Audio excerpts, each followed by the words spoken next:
जगन्नाथ सांग मैंने आपण मानक मो मिनी ब्लॉग को स्वागत जनावि एठी प्राय 6टार उठिकी आम ब्रश ब्रश टी करके सी बीच आड़े जाइलु कारण गाधेबार तो नाला सी बीच रे टी बुलाबुली करके देहरे टी पानी छींची देकी आसो बोली भाविलु तेणु सेठू सी बीच रू आसीलु पुणी रूम को आसिकी गाधुआ पाधुआ करके जाइलु नास्ता करने सेठी नास्ता तो पुरीर नास्ता मते बहुत बढ़िया लगे क्या कौन लगे मत पुरीर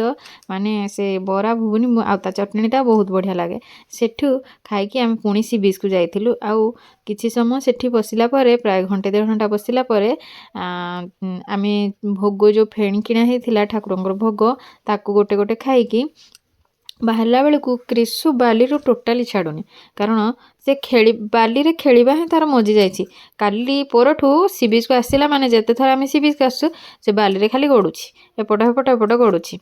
जेहेतु आमर आसवा समय हो गलानी आमे भाविलु पइड गोटे गोटे पीदेबा कारण ट्रेन रे खाइबा पीबा ठीक रहबनी ठीक बेला टाइम रे आमे ट्रेन रे ही बसबू जोटा ट्रेन खाद्य आमे खाइबू नहीं तेणु एठू टिके पइड पइड पी देकी पेट फुल कर देकी जाइथिबु बास खाली ट्रेन रे केक बिस्कुट आ कोन ठंडा पानी टिके पी देले सला हमर बेला मिल भी सेथिरे चला आमे ट्रेन रे आसिले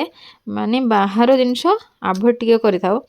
तेणु खियापिया करिकी आमे वर्तमान बाहरी जीवु स्टेशन को कहीं के जानी पुरी को जेते थर आसिले मन भांगेनी मु जानी कालियार की डोरी लगी थाए के जानी जेते थर वर्ष को 4-5 थर आम पुरी को बुली आसू किंतु तथापि भी मन भांगेनी जेते थर 15 दिन को थरे कहले मध्य